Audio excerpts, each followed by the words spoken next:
Bom dia! Bom dia, Escola de Profetas! Bom dia! Bom dia, bem! Bom dia, mãe! Bom dia, meu bem! Bom dia, Escola de Profetas! Bom dia para você aí de casa também. Que o Senhor te abençoe e te guarde.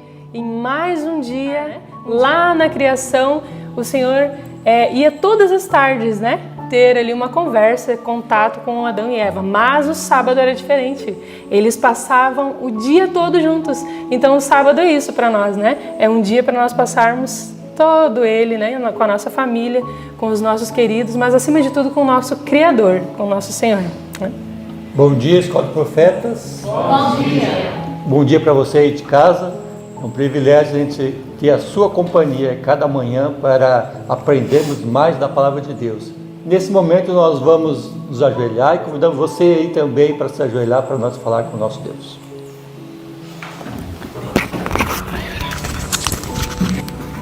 Querido Deus, amado Pai, muito obrigado por esse dia de preparação que vamos nos preparar hoje para o teu santo sábado que vai estar chegando amanhã. Cuide de nós, nos abençoe. Também obrigado pela recapitulação do ano bíblico que vamos fazer agora. Que o Senhor cuide de nós, abençoe e que aprendamos muitas coisas e seja uma história cheia de bênçãos e que nós sejamos obedientes a Ti. Em nome de Jesus, amém. Amém.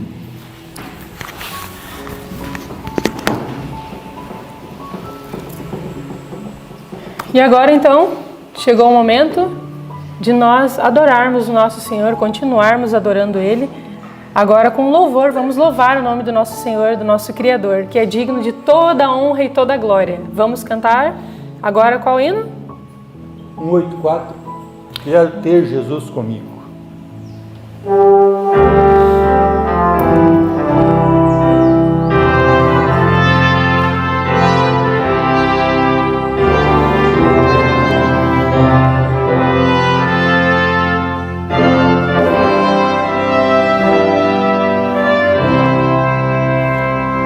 Quero ter Jesus comigo, quero a sós com Ele andar, quero ver seu lindo rosto, em seus braços descansar, tendo fé no Salvador, descansando em seu amor, seguirei no meu caminho, sem tristeza, sem temor.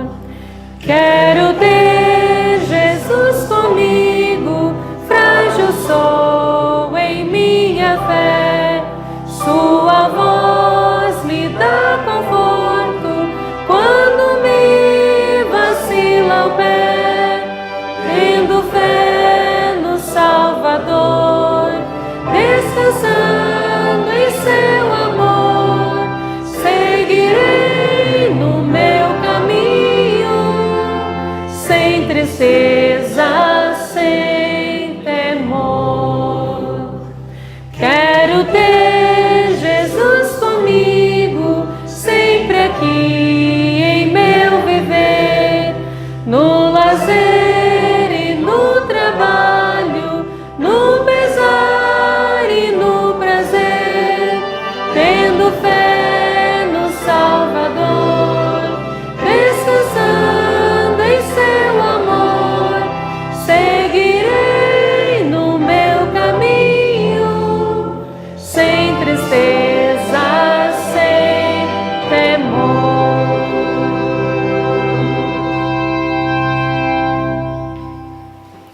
Esse momento especial que a gente guarda a Palavra de Deus no nosso coração. Então nós vamos convidar você também para pegar sua Bíblia aí, no livro de Atos, capítulo 2 e verso 4. Esse vai ser o versinho que nós vamos decorar.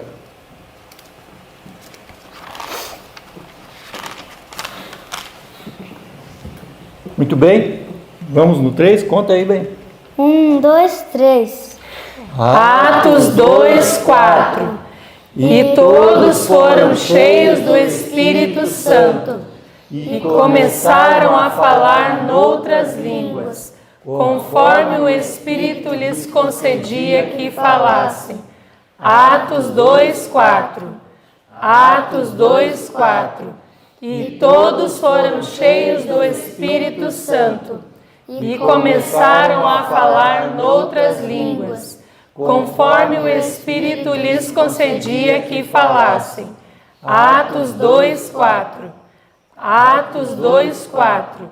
E todos foram cheios do Espírito Santo e começaram a falar noutras línguas, conforme o Espírito lhes concedia que falassem. Atos 2, 4. Amém. Amém. Que Deus abençoe o seu dia e que essa palavra esteja no teu coração. Que a gente possa meditar nela em todos os momentos. Tenha um dia abençoado. Amém. Que você seja realmente cheio do Espírito Santo de Deus. Que Deus lhe abençoe. Um bom dia.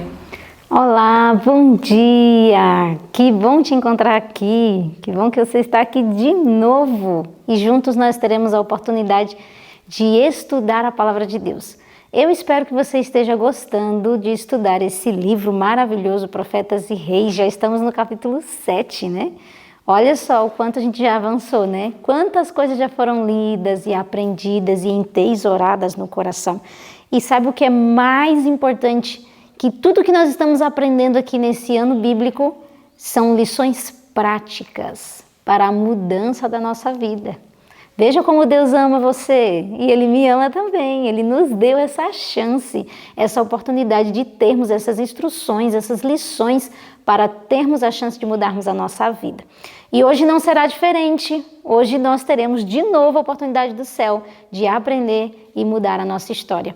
E nós vamos nos atentar hoje aos capítulos de 2 Crônicas, né? Capítulo 10 e 11 e 1 Reis, capítulo 14.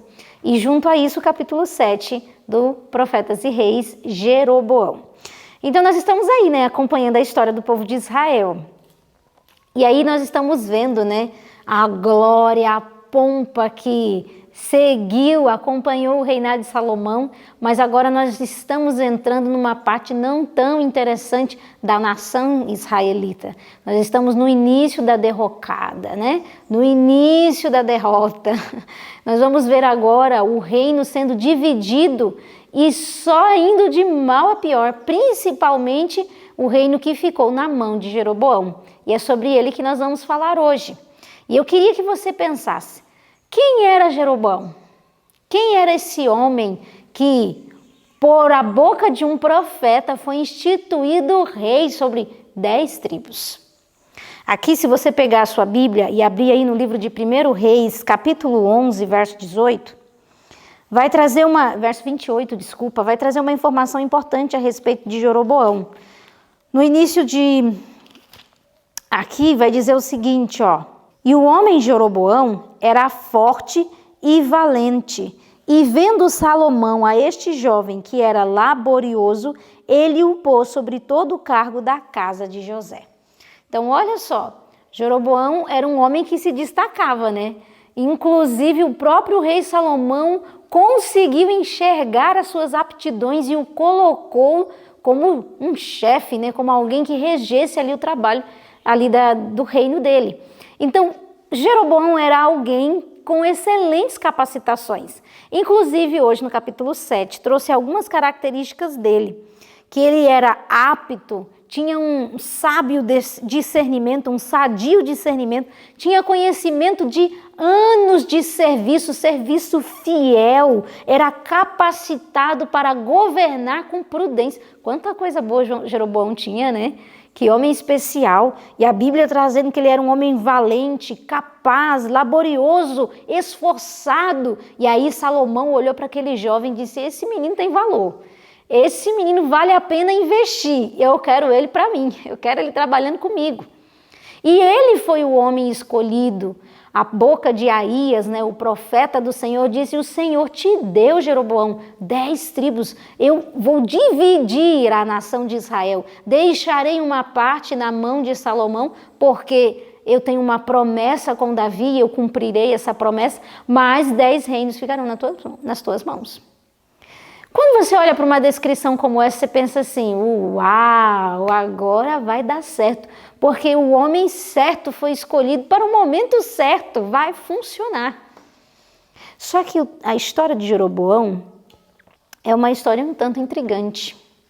Porque o livro vai dizer que, embora ele tivesse todas essas qualificações, diz aqui o parágrafo que inicia o capítulo 7, lá no finalzinho diz assim, ó, mas Jeroboão deixou de pôr em Deus sua confiança. Olha o ponto-chave. Tinha tudo para dar certo, mas deixou de pôr a sua confiança em quem? Em Deus. Aí aquela velha frase, sem Deus nem tente, não vai funcionar. Pode ser o Jeroboão da vida, pode ser quem você quiser, mas sem Deus não vale a pena tentar. E ele deixou de pôr a sua confiança no Senhor. De que forma? Se você abrir aí 1 Reis, capítulo 12, o verso 26 e 27 vai trazer uma informação muito importante, ó. O que diz aqui? E disse Jeroboão no seu coração. Olha o que passava no coração de Jeroboão. Agora tornará o reino à casa de Davi? Se este povo subir para fazer sacrifícios na casa do Senhor em Jerusalém, o coração deste povo se tornará o seu senhor, a Roboão, rei de Judá, e me matarão, e tornarão a Roboão, rei de Judá. Olha quanta coisa ele imaginou dentro da cabeça dele. Gente, é excelente para fazer isso, né? Quem nunca? Você aí de casa, já aconteceu isso com você? Uma coisa nem aconteceu, mas você já está imaginando e vai acontecer isso e fulano vai fazer aquilo e aí vai acontecer isso comigo. Olha o estado que Jeroboão estava entrando. Ele começou a ter medo de algo que era irreal. Irreal. E aí ele começou, a pensar, eu tenho que fazer alguma coisa por algo que ainda nem tinha acontecido. Olha isso. Aí ele bolou um plano. Pensa só. Antes de eu falar do plano, eu queria que vocês parassem para pensar numa frase que a senhora White escreveu no Patriarcas e Profetas, e ela é muito real. E é exatamente a condição de Jeroboão. Ela disse que todo o fracasso do povo de Deus vem da falta de fé. E eu preciso que você de casa pense nessa frase. Analisa os fracassos da sua vida e reveja se não foram por falta de fé. Pensa nos momentos que você caiu, nos momentos de fragilidade. Analisa se não provieram de dúvidas, incertezas, medos irreais que foram arquitetados na sua própria mente, mas que talvez nunca nem acontecesse. E quantas vezes deixamos de confiar no Senhor por causa das dúvidas, dos medos, das ansiedades, das incertezas, da insegurança? Quantas vezes? E aí é onde a gente mete os pés pelas mãos. Porque, pensa comigo, se Deus havia chamado Jeroboão, você acha que Deus não sustentaria o reinado dele? Você acha que Deus não teria capacidade de linkar o coração dos seus súditos com o dele? Claro que tinha. Se Deus o estava chamando, é porque Deus ia sustentar o reinado dele. Mas ele não confiou no Senhor. Então o que ele fez? Ele se voltou para a sua própria sabedoria. Aí entra aqui o plano. Olha só o plano no verso 28. Assim, o rei tomou conselho. Olha aí. Ele foi tomar conselho. Isso é bom ou ruim? É bom, tomar conselho sempre é muito bom. Depende de quem está te dando conselho. Depende se a pessoa que está te aconselhando é uma pessoa guiada, submetida ao Espírito Santo de Deus. Nós vamos ver que pelo conselho que foi dado a Jeroboão, nós percebemos que a pessoa que o aconselhou não era submetida ao Espírito Santo de Deus. Porque olha só o que o texto vai continuar dizendo. Ó. E quando ele tomou o conselho, fez 2 bezerros de ouro e lhes disse: muito trabalho vos será o subir a Jerusalém. Vês aqui teus deuses, ó Israel, que te fizeram subir da terra do Egito. Olha, ele falou como se ele estivesse preocupado com o povo, né? Não, para que vocês vão se cansar subindo a Jerusalém? Não façam isso. Olha, eu vou arrumar um jeito aqui de vocês adorarem aqui mesmo, sem muito esforço. Sempre analise isso. Às vezes algumas atitudes que parecem querer te favorecer, na realidade, é só para benefício próprio de quem está fazendo. Que terrível, né? E aí ele continua dizendo que ele pôs um bezerro em Betel e colocou outro em Dan. Criou 2 centros de adoração para que o povo não tivesse que subir a Jerusalém. Veja só que coisa terrível. Aqui, Jeroboão preferiu, ao invés de confiar no Senhor, confiar na loucura da sabedoria humana. Você sabia que a sabedoria do homem é loucura diante de Deus? É uma insensatez. Pensa aí nos mais inteligentes, nos mais capacitados. Loucura. Tudo que provém do homem, que não seja guiado, direcionado por Deus, é loucura. Pensa aí nos maiores educadores, nos maiores médicos, nos maiores psicólogos. Se eles não têm uma mente guiada e direcionada por Deus, loucura. Pode ter PhD, pode ser formado no que for, pode falar de toda a ciência desse mundo. Se não é direcionado por Deus, é loucura, e você tem que aprender isso. Se não vem da boca do Senhor, não aceite, porque é insensatez. E nós vamos ver o resultado de confiar na sabedoria humana. Nós vamos ver no estudo de hoje. Então lá estava Jeroboão cometendo uma loucura. E olha que interessante, como ele havia estado no Egito, ele aprendeu lá no Egito algumas formas de culto um tanto estranhas. E quando ele quis enganar o povo de Israel com essa forma, olha que coisa interessante, como foi que ele prendeu o povo. Olha o parágrafo que está aqui no livro, que começa assim, ó, planejando essa transferência. Quero que você ache esse parágrafo aí no seu livro, tá? O meu é o 3º parágrafo. Planejando essa transferência, intentava Jeroboão apelar à imaginação dos israelitas, colocando perante eles alguma representação visível para simbolizar a presença do Deus invisível. Consequentemente, mandou fazer 2 bezerros de ouro e estes foram postos dentro de nichos dos centros indicados para adoração. Nesta tentativa para representar a divindade, Jeroboão violou o claro mandamento de Deus: não farás para ti imagem de escultura, nem te encurvarás a ela, nem a servirás. Aí você pode pensar assim, nossa, como Jeroboão era burro, né? Por quê? Como é que ele inventa de construir uma imagem, um bezerro e dizer, olha, esse aqui foi o Deus que te tirou da terra do Egito, adorem ele. Parece uma burrice, né? Só que, olha que engraçado, a gente comete as mesmas atitudes de Jeroboão e não percebe. Porque o que Jeroboão estava fazendo?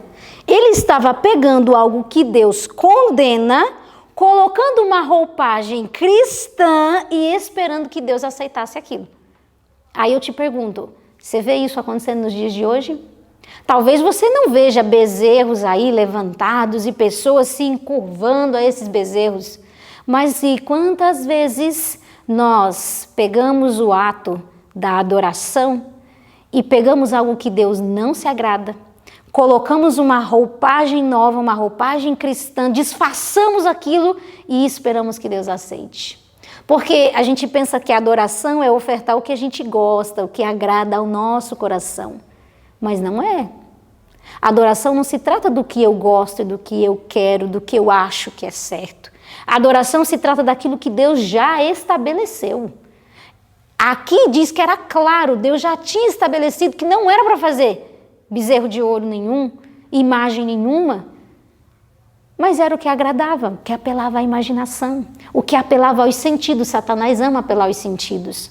E aí nós temos que cuidar com a música que trazemos diante do Senhor. É uma música que eu gosto ou é uma música que cumpre os princípios que Deus já estabeleceu? Eu tenho que pensar se a minha vinda à igreja, a forma como eu me visto, a forma como eu me comporto, agrada a Deus, ou se é aquilo que agrada a mim. Porque a adoração é adorar a Deus naquilo que Ele já estabeleceu. Ele não permite que a gente dê palpite na forma de como devemos adorá-lo. É Ele quem decide o jeito que tem que ser adorado. Mas Jeroboão estava cometendo essa loucura e muitas vezes nós caímos nesse mesmo erro. Só que Deus é tão bom, Deus é tão misericordioso, que Deus não permitiu que Jeroboão seguisse a estrada para o inferno em segurança. Ele tentou fazer Jeroboão perceber que aquilo ali não ia dar certo, que não ia funcionar. E como foi que Deus fez isso? A primeira ação foram dos levitas. Eu achei muito interessante isso no estudo de hoje. Diz que Jeroboão quis tentar fazer com os levitas servissem aqueles bezerros, cultuassem aqueles bezerros e dirigissem aquela adoração. E os levitas falaram, não, isso aqui não é permitido por Deus. E diz que os levitas pegaram e fizeram o quê? Fugiram tudo para o reinado de Roboão. Não, aqui eu não fico, porque aqui a gente não pode adorar a Deus do jeito certo. Fugiram tudinho, foram-se embora. Aí Jeroboão teve que instituir homens, e aqui o livro vai dizer que ele instituiu dos mais baixos da sociedade, para serem sacerdotes e servirem diante daqueles bezerros. Só que aí Deus pegou e falou assim, não, meu filho, eu vou te ajudar. Eu vou te enviar um profeta de Judá, e ele vai te dizer que isso está errado, porque eu quero te ajudar, Jeroboão. E lá vem o profeta do Senhor. E quando Jeroboão estava inaugurando aquele altar, ele estava oficiando a cerimônia de inauguração, chega o profeta do Senhor e clama contra o altar. E aí, nesse momento, Deus está dando a oportunidade de Jeroboão perceber a loucura que ele havia feito. Só que Jeroboão não caiu em si. Ele viu os levitas indo embora e não caiu em si. Ele viu um profeta vindo repreender ele não caiu em si, não se arrependeu. E aí o profeta disse, se o que eu estou falando é verdade, porque ele profetizou que alguém acabaria com aquele altar, lá na frente falando de Josias, que ia nascer muito tempo depois, se o que eu estou falando é verdade, esse altar vai fender agora. Gente, que poderoso é trabalhar para Deus. Que coisa poderosa. Na hora que o profeta falou que o altar ia fender, o altar fendeu. Puf, imagina isso. E aí, Jeroboão viu que aquele profeta ali foi de fato enviado por Deus. Porque o que ele falou estava acontecendo. E se o altar estava fendendo, significava que, de fato, um dia nasceria um homem chamado Josias e ia profanar aquele altar. Mas qual foi a resposta de Jeroboão? Ele não cedeu. Ele não se arrependeu. Deus estava tentando ajudar Jeroboão, Deus estava tentando livrá-lo da miséria, mas ele resistiu. E aí, sabe o que foi que ele fez? Levantou a mão contra o profeta de Deus e pediu para que o profeta fosse apanhado. Mas isso é espetacular. Na hora que Jeroboão agiu desse jeito, o que aconteceu com o braço dele? O braço dele ficou estendido no ar. Quando ele disse, peguem ele, o braço dele ficou estendido no ar. Seco. E ele não conseguia fazer voltar o braço. Imagina isso. Imagina essa situação. E o profeta teve que orar para que o braço dele voltasse. Imagina isso. Deus estava querendo mostrar para Jeroboão que aquele ato dele, que aquela atitude dele estava desagradando a Deus e que Deus não iria aceitar. E quantas vezes Deus também fica nos mostrando, filho, isso aqui eu não concordo, eu não aceito, eu não quero. E a gente fica resistindo, a gente fica tentando achar atalhos, pensando que Deus vai mudar de ideia, e Deus não muda de ideia. Naquilo que é correto, naquilo que é princípio de seu reino, ele não muda de ideia. Mas Jeroboão resistiu, porque o pecado nos cega, o pecado nos emburrece, o pecado nos impede de ver de fato o mundo espiritual. E aí, eu entro aqui numa parte muito delicada, porque ser aquele profeta não era nada fácil. Ter que ir lá naquela nação, enfrentar aquele rei e falar da maneira como ele falou, porque até o Jeroboão disse, por favor, fica aqui, senta, come comigo, não sei o que. Ele falou, eu jamais sentar e comer com você, de jeito nenhum. Deus disse que não é para mim nem comer nada daqui. Imagina isso, que firmeza aquele profeta teve que ter. Mas olha só, eu quero que você ache aí no seu livro esse parágrafo que fala justamente dessa posição do profeta. O parágrafo que começa, o Senhor procura salvar e não destruir. E olha só o que diz aqui nesse parágrafo. O Senhor procura salvar, não destruir. Ele se deleita na libertação de pecadores. Vivo eu, diz o Senhor Jeová, que não tenho prazer na morte do ímpio. Consegue perceber que Deus estava querendo ajudar Jeroboão? Deus não queria ver o sofrimento dele, não queria ver a morte, a destruição dele. E quantas vezes Deus age, a gente interpreta mal as atitudes de Deus, achando que Deus está querendo nos machucar. E não é, Deus está querendo nos ajudar. Por meio de advertências e rogos, ele convida o obstinado a cessar de praticar o mal e voltar-se para ele e viver. Olha que coisa linda! Dá a seus escolhidos mensageiros santa ousadia, para que os que ouvirem temam e sejam levados ao arrependimento. Olha, Deus usa, os servos dele. Quão firmemente o homem de Deus repreendeu o rei. Agora, presta atenção nessa frase. E esta firmeza era essencial. De nenhuma outra maneira podiam os males existentes ter sido reprovados. Às vezes a gente fica chateado, porque Deus manda alguém nos repreender e a gente fala, ai, mas falou muito duro. Nossa, mas falou muito, foi muito firme. Mas essa firmeza é necessária ao se tratar com o pecado. Para se tratar com o pecado, precisa ter muita firmeza. Porque nós somos muito ruins de coração, nós somos muito difíceis. E era necessária essa firmeza. O Senhor deu a seu servo ousadia para que impressão perdurável fosse feita nos que ouviram. Os mensageiros do Senhor não devem jamais temer a face do homem, mas sim permanecer inflexíveis pelo direito. Enquanto a sua confiança estiver posta em Deus, não precisam temer, pois aquele que lhes deu uma tarefa também lhes assegura seu protetor cuidado. Perceba, o profeta tinha uma tarefa de ir lá. É muito diferente quando a gente fica tomando para nossa mão aquilo que Deus não pediu que a gente fizesse. Então a gente tem que saber distinguir isso. Às vezes a gente fica judiando das pessoas sem Deus ter pedido para a gente fazer aquilo. Por isso que eu falo que é judiar, porque se Deus não pediu, você está judiando.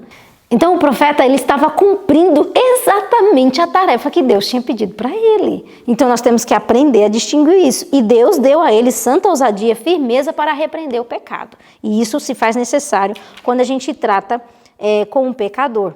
Agora, esse profeta tinha uma orientação de Deus. Porque Deus tinha dito assim para ele, olha, você vai lá, fala o que eu estou te dizendo, mas não é para comer pão, não é para beber água e volta pelo mesmo caminho de onde você veio.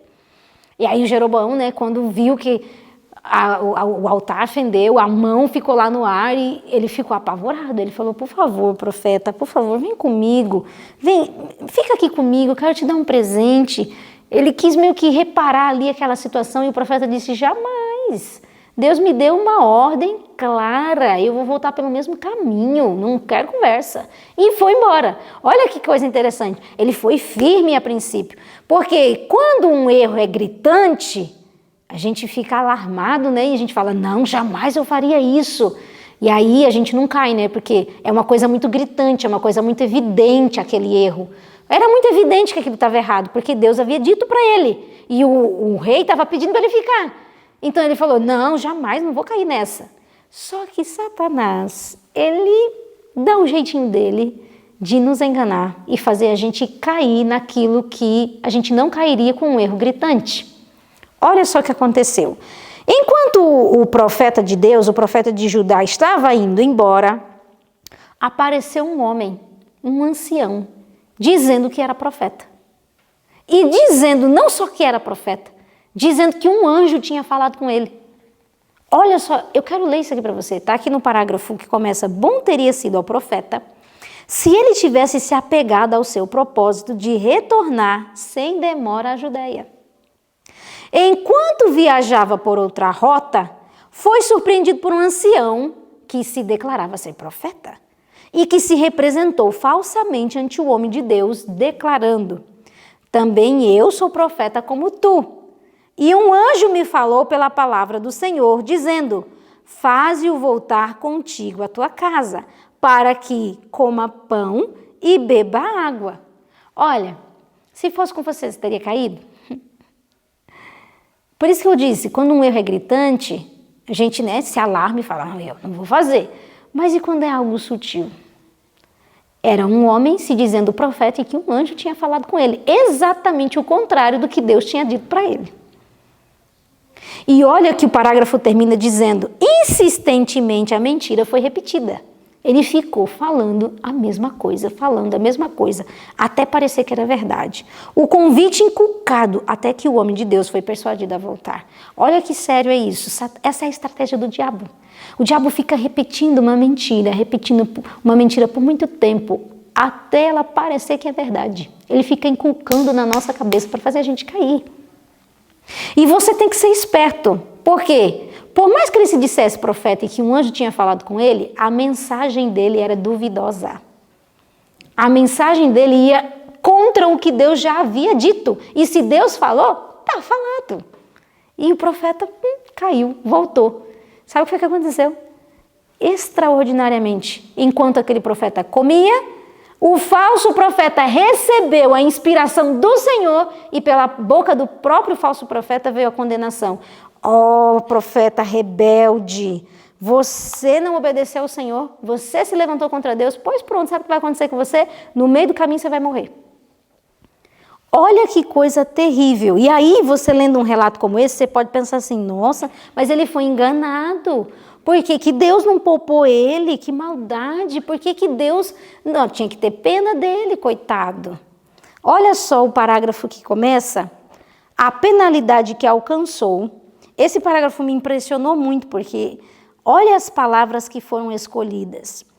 A penalidade que alcançou o infiel mensageiro.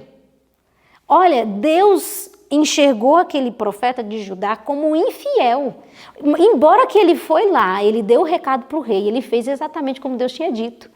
Ele foi lá, deu o recado para o rei, cumpriu a tarefa, o rei convidou ele para ficar, ele não ficou, mas no final ele cedeu. Ele se rebelou contra o Senhor. Aí ele foi intitulado como infiel. Você está entendendo que não adianta começar bem se você finalizar mal? Não vai resolver de nada, você tem que finalizar bem, você tem que ser constante. Então ele foi intitulado como infiel mensageiro. A penalidade que alcançou o infiel mensageiro foi ainda uma posterior evidência à verdade da profecia proferida sobre o altar. O que estava em jogo aqui? Era a palavra de Deus. Vai ser cumprida ou não vai ser cumprida? O que Deus falou é verdade ou é mentira? A palavra de Deus estava em jogo.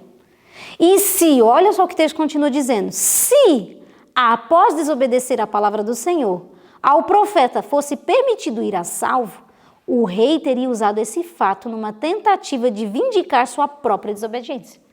Ah, quer dizer então que o que Deus fala não acontece mesmo como ele está dizendo. Porque olha aí, o profeta disse que não podia voltar, voltou e não aconteceu nada com ele, então também não vai acontecer nada comigo. Ah, e Deus não poderia deixar isso acontecer. Deus não poderia deixar isso acontecer. Na ruptura do altar, no secamento do braço e na terrível sorte daquele que ousara desobedecer uma ordem expressa de Jeová, Jeroboão deveria ter discernido o pronto desprazer de um Deus ofendido. E esses juízos deviam tê-lo advertido a não persistir na prática do mal. Mas longe de se arrepender, Jeroboão, dos mais baixos do povo tornou a fazer os sacerdotes dos lugares altos. Assim, não apenas pecou ele mesmo grandemente, mas fez pecar Israel. E isso foi a causa de pecado à casa de Jeroboão para destruí-la e extingui-la da terra. Então imagina isso. Deus não permitiria que a palavra dele fosse lançada por terra, porque Deus é fiel. E quando ele fala, ele cumpre o que está falando. E infelizmente aquele mensageiro que deveria ter sido um mensageiro fiel, entrou aí para a história como um mensageiro infiel, porque não permaneceu seguindo o expresso, assim diz o Senhor. O claro, assim diz o Senhor. Que lição importante nós temos aqui. E qual foi o resultado disso tudo? Qual é o resultado de seguir a sabedoria humana, a loucura da sabedoria humana, a insensatez da sabedoria humana? Eu quero que você pegue aí sua Bíblia em 1 Reis capítulo 14 e você vai ver qual é o resultado de seguir a nossa própria cabeça. A partir do verso 7. Olha o que diz aqui. Vai, dize a Jeroboão, assim diz o Senhor Deus de Israel, porquanto te levantei do meio do povo, te pus por príncipe sobre o meu povo de Israel, e rasguei o reino da casa de Davi, dei a ti, e tu não fostes como meu servo Davi, que guardou os meus mandamentos e andou após mim com o seu coração para fazer somente o que era reto aos meus olhos. Antes, tu fizestes o mal, pior do que todos os que foram antes de ti, e fostes e fizestes outros deuses e imagens de fundição, para provocar-me a ira, e me lançastes para trás das tuas costas. Portanto, eis que trarei mal sobre a casa de Jeroboão. Destruirei de Jeroboão todo homem, até o menino, tanto o escravo como o livre em Israel, e lançarei fora os descendentes da casa de Jeroboão, como se lança fora o esterco, até que de todo se acabe. Esse foi o fim da vida de Jeroboão, porque ele decidiu seguir a sabedoria humana. Ele preferiu seguir a insensatez do homem. E olha, que coisa terrível. A apostasia iniciada por Jeroboão resultou na ruína total de Israel. Nunca mais essas 10 tribos conseguiram se erguer de forma completa. Sempre caindo até o cativeiro da Síria. Imagina que desgraça é isso. Alguém que tinha sido chamado para dar certo e deu errado. Eu não quero que essa seja a minha condição. Aqui nós aprendemos lições preciosíssimas. De nada vale se você tentar sem Deus. De nada vale. De nada vale você ter todas as qualificações, mas faltar a confiança no Senhor. De nada vale você tentar estabelecer a sua vida nos seus planos imprudentes e infundados, confiando na sua sabedoria ou nos conselhos de homens não guiados por Deus. Que nossa sabedoria, que nossos conselhos estejam pautados, respaldados pela Bíblia. Que o Senhor Deus nos ajude, que essa seja a nossa condição de aprendermos do céu. E eu quero convidar você a orar junto comigo por isso, pedir ao Senhor essa bênção. Vamos orar? Amado Deus e nosso Pai, que preciosas lições nós temos nesse estudo de hoje, nessa vida que não deu certo. E nós agora já sabemos qual caminho não seguir. Que o Senhor nos ajude. Nós precisamos ser guiados, direcionados pela voz do Teu Espírito, pelo assim diz o Senhor, para que não tenhamos o mesmo fim da casa de Jeroboão. Nós queremos ter um fim diferente e por isso, Senhor, queremos plantar coisas diferentes. Que o Senhor nos ajude, que a Tua bênção nos acompanhe no dia de hoje. Em nome de Jesus. Amém. Muito bem, foi especial estudar a Bíblia com você e eu espero que esse dia seja tremendamente abençoado com essas lições que tivemos hoje. Até amanhã.